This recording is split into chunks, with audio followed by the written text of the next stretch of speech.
প্রিয় শিক্ষার্থীরা, আশা করি তোমরা সবাই ভালো আছো, সুস্থ আছো এবং নিরাপদে আছো।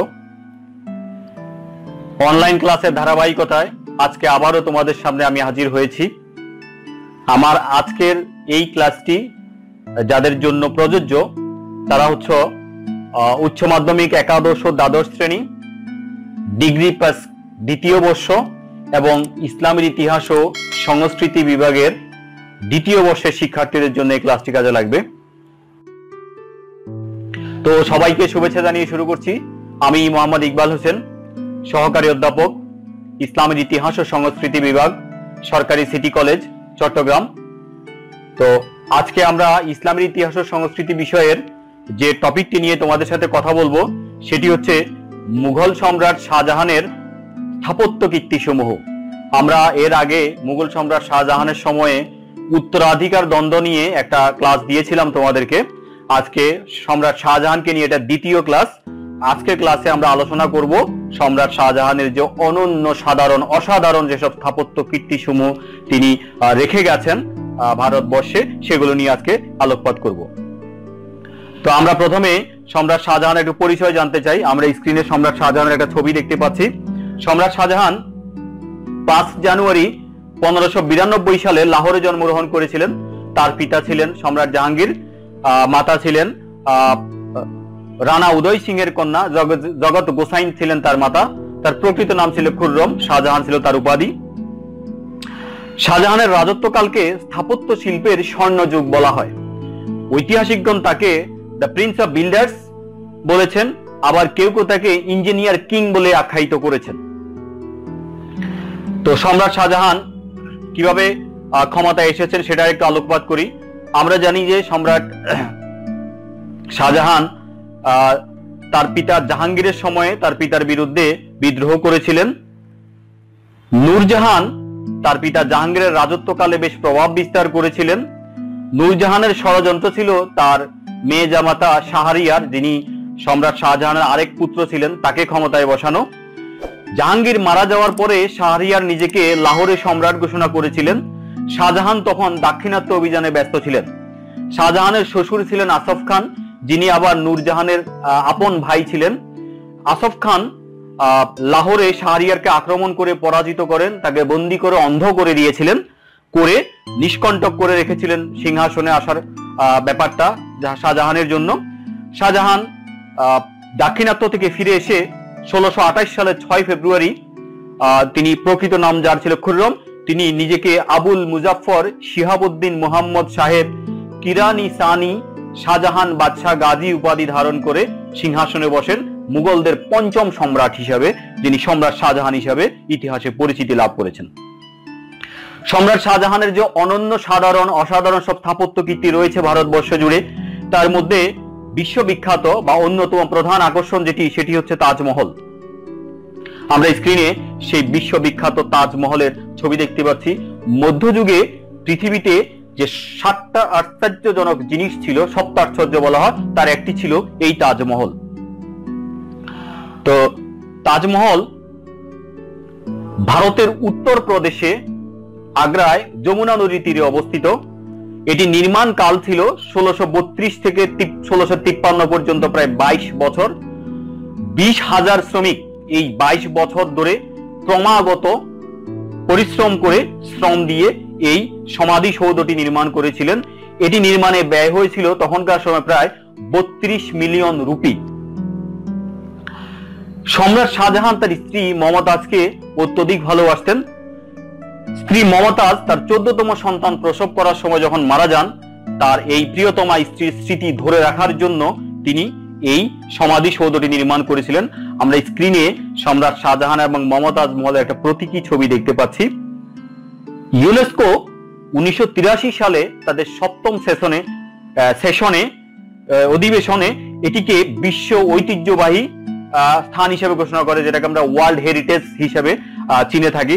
এটাকে ঘোষণা করেছিলেন এই দাম্পত্য প্রেমের যে অপূর্ব নিদর্শন, এই তাজমহলকে ঘোষণা দিয়েছিলেন 1983 সালে। তাজমহল আগ্রা শহরের দক্ষিণ অংশে প্রায় 3 একর জমির উপর তৈরি করা হয়েছিল।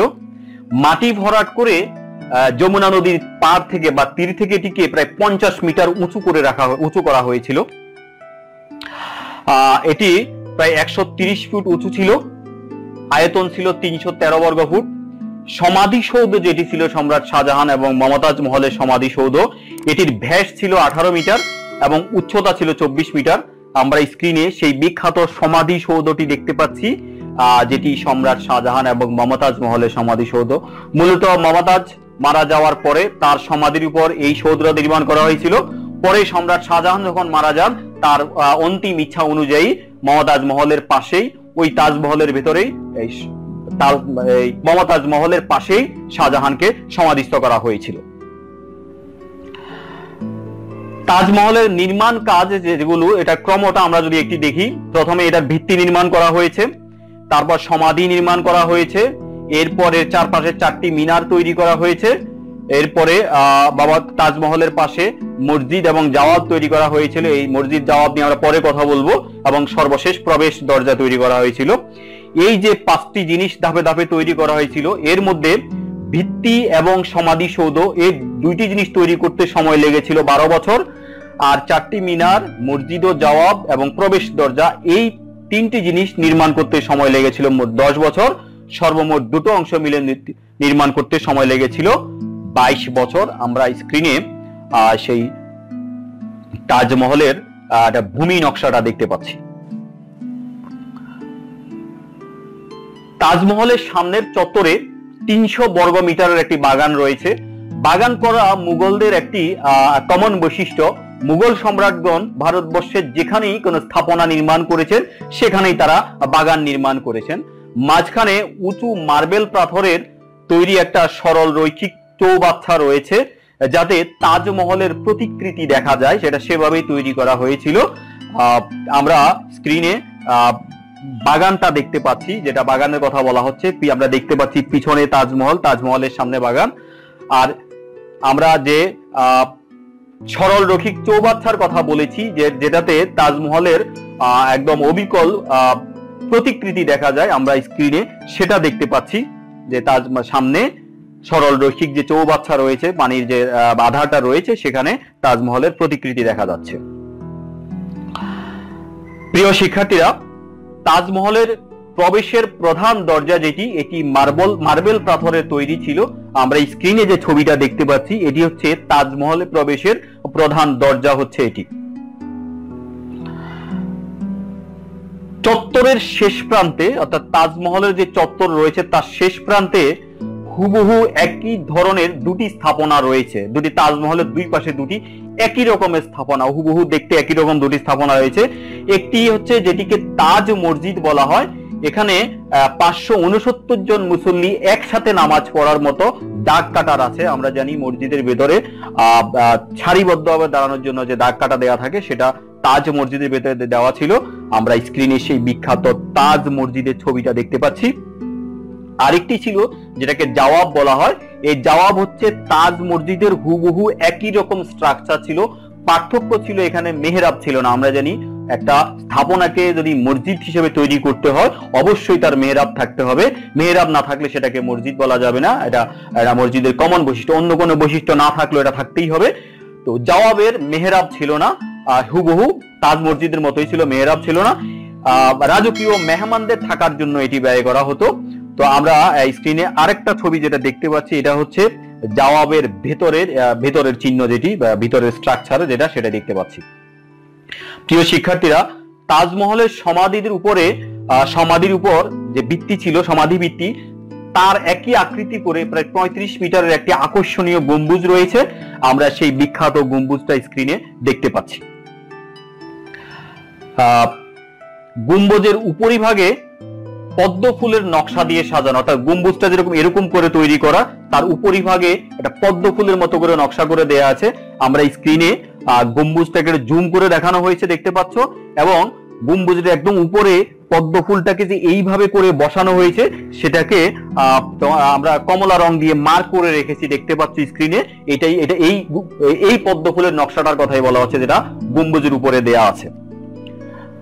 তো গম্বুজের একদম উপরে তামার বা কাঁসার একটি দণ্ড রয়েছে, যেটি পারস্য এবং ও হিন্দুদের ঐতিহ্যবাহী অলঙ্কারের একটা মিশ্রণ।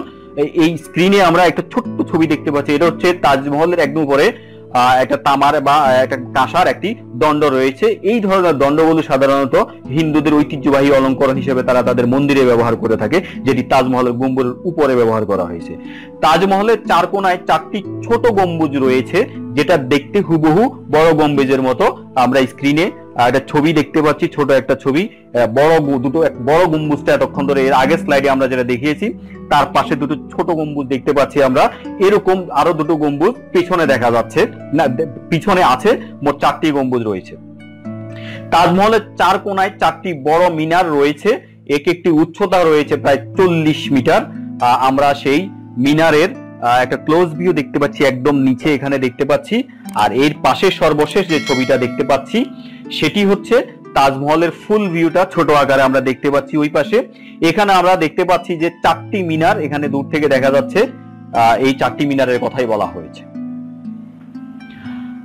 তাজমহল নির্মাণের কারিগর কারা ছিলেন?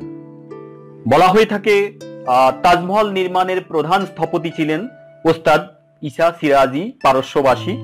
তিনি কাঠের একটা নকশা তৈরি করেছিলেন তার স্ত্রীকে উপহার দেওয়ার জন্য। পরবর্তীতে ওই কাঠের নকশার উপর ভিত্তি করেই কিন্তু তৈরি করা হয়েছে এই বিশ্ববিখ্যাত তাজমহল। তাজমহলের প্রধান স্থপতি কে আসলে, এটি নিয়ে ইতিহাসে কিছুটা বিতর্ক রয়েছে।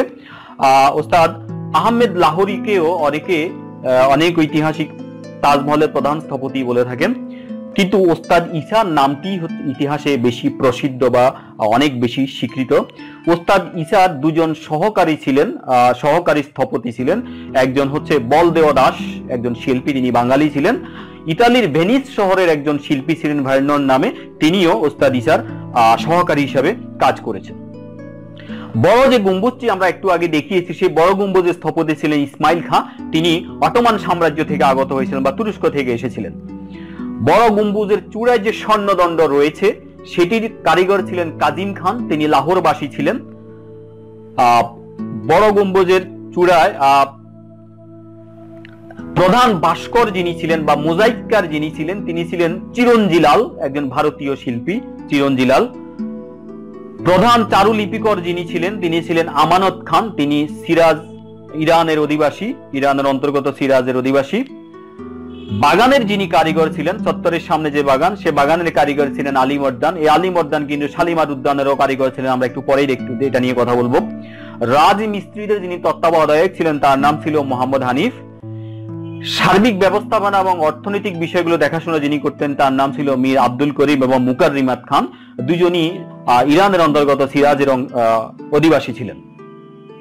তাজমহল নির্মাণে যে উপকরণগুলো ব্যবহার হয়েছিল, সেগুলো কোথেকে এসেছিল এটা একটু দেখি।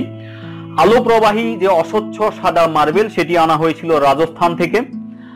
পাঞ্জাব থেকে আনা হয়েছিল ইয়াসব লাল, হলুদ এবং বাদামি পাথর। সবুজ এবং নীল বা ফিরোজা রঙের রত্ন যেগুলো ব্যবহার করেছে, এগুলো আনা হয়েছিল তিব্বত থেকে। চীন থেকে আনা হয়েছিল ইয়াসম কঠিন সাদা সবুজ পাথর এবং স্ফটিকের টুকরাগুলো চীন থেকে আনা হয়েছিল। আফগানিস্তান থেকে আনা হয়েছিল নীলকান্তমণি এবং শ্রীলঙ্কা থেকে আনা হয়েছিল নীলমণি এবং উজ্জ্বল নীল রত্ন সমূহ।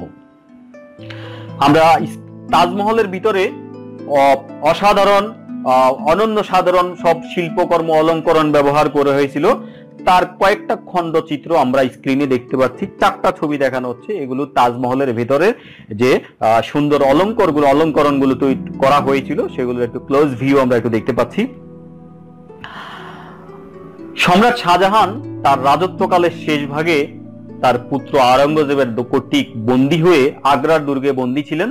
তার জীবনের শেষ 7-8টি বছর তিনি আগ্রার দুর্গেই বন্দী জীবন কাটিয়েছেন এবং সেখানে আগ্রার দুর্গে মুসাম্মার বুরুজ নামে একটি বুরুজ আছে, এটি নিয়ে আমরা পরে আরেকটু বিস্তারিত কথা বলবো।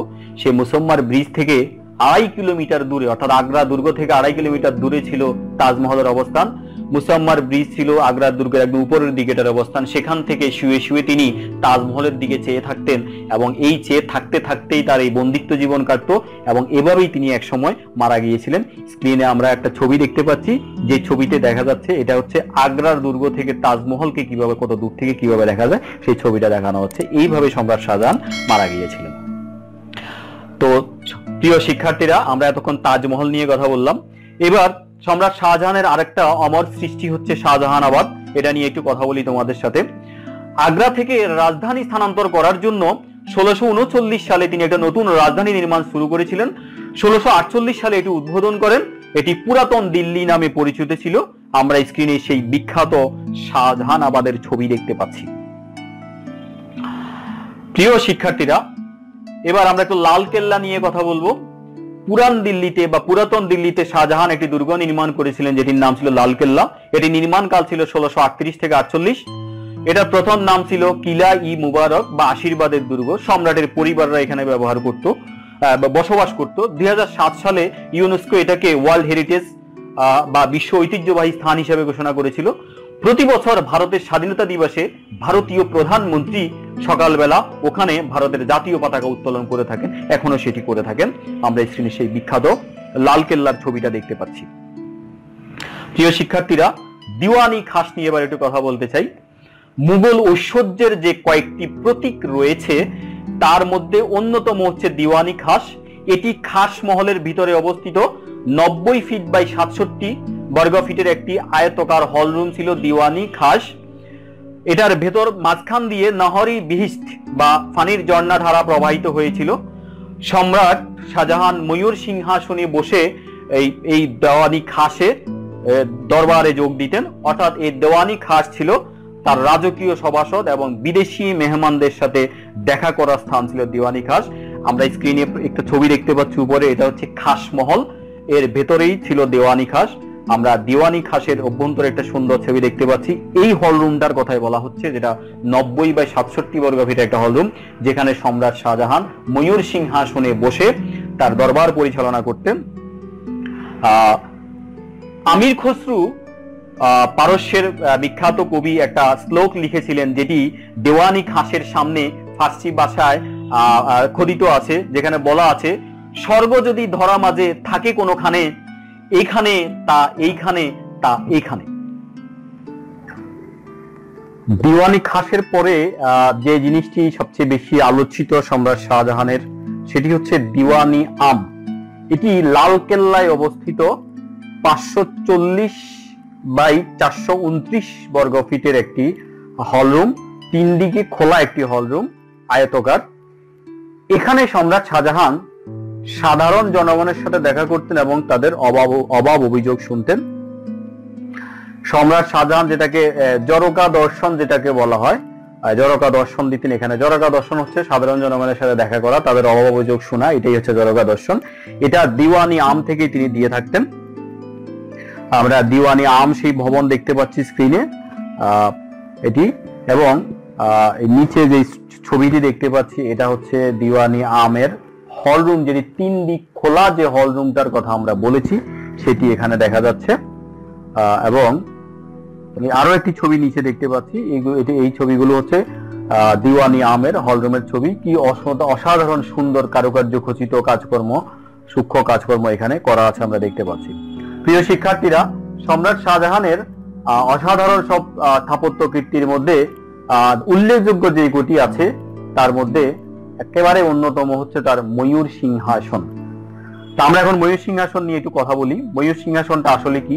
সম্রাট শাহজাহানের মোট 7টি সিংহাসন ছিল, তার মধ্যে সবচেয়ে দামি ছিল ময়ূর সিংহাসন। এটি নির্মাণ করতে প্রায় 8 বছর সময় লেগেছিল। এই 8 বছর সময়কাল নিয়ে ঐতিহাসিকদের মধ্যে কোনো মতভেদ নাই, কিন্তু কোন 8 বছর এটা নিয়ে মতভেদ আছে।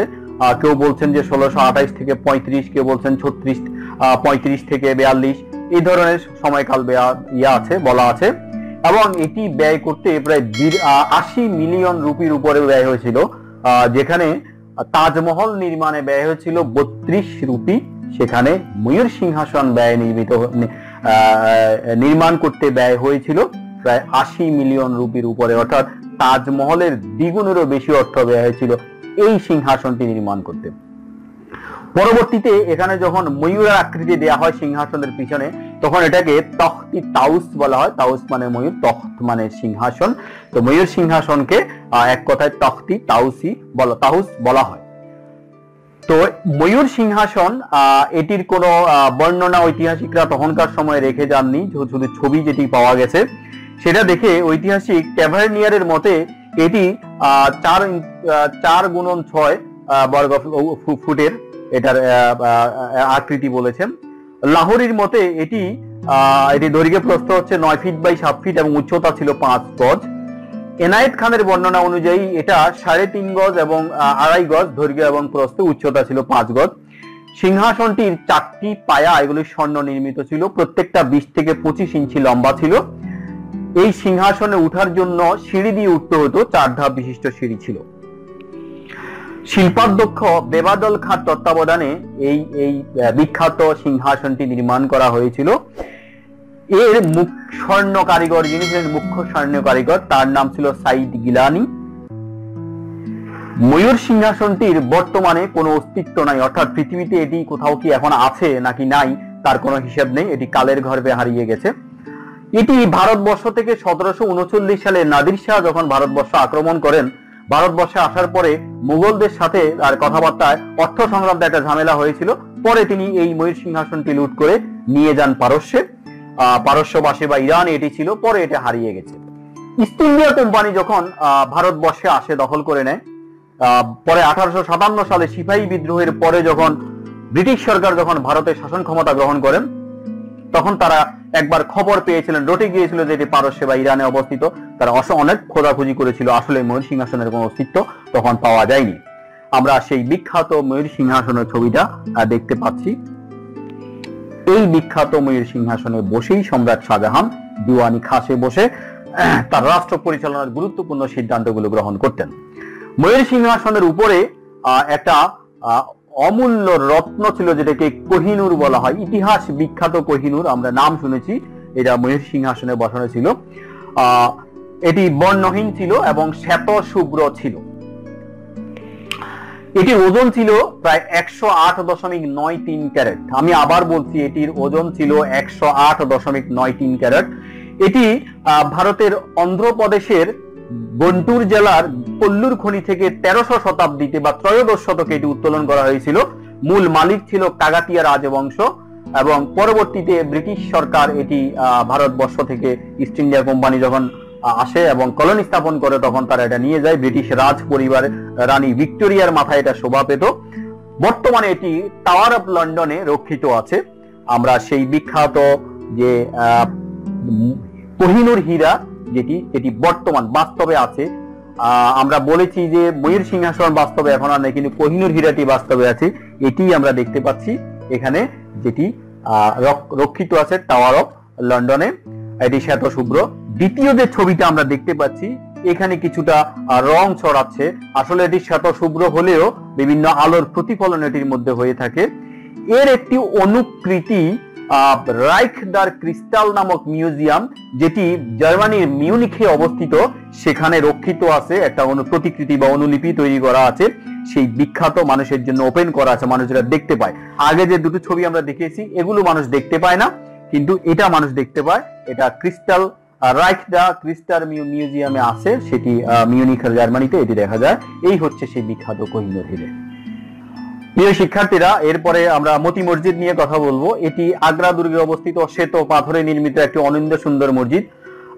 আমরা জানি সম্রাট শাহজাহানের আগের মুঘল সম্রাটরা যে সমস্ত স্থাপনা তৈরি করেছিল, সেখানে লাল পাথর তারা ব্যবহার করেছিল। সম্রাট শাহজাহানই মুঘলদের মধ্যে প্রথম যিনি স্থাপত্য কলায় বা স্থাপত্য কীর্তিতে বা স্থাপত্য নির্মাণে তিনি শ্বেত পাথর ব্যবহার করেছেন। মতি মসজিদে সেটা ব্যবহার করা হয়েছিল। 1645 থেকে 52 সাল ছিল এটি নির্মাণকাল। এটির দৈর্ঘ্য ছিল 234 ফিট, প্রস্থে 187 ফিট। এটি ব্যয় করতে প্রায় 30 লাখ রুপি ব্যয় হয়েছিল। আমরা স্ক্রিনে সেই বিখ্যাত মতি মসজিদের ছবি দেখতে পাচ্ছি, শ্বেতশুভ্র মতি মসজিদ। এখন প্রশ্ন হচ্ছে, আসলে মতি মসজিদ কয়টা বা কোথায় অবস্থিত? প্রশ্নটি কেন আছে, কারণ আমরা একটু পরেই বলছি। দেখো, এটা একটা মতি মসজিদ, আর একটা দেখা যাচ্ছে এটি লাল কেল্লায় অবস্থিত। আরেকটা মতি মসজিদ দেখতে পাচ্ছি স্ক্রিনে, এটি লাহোর দুর্গে অবস্থিত।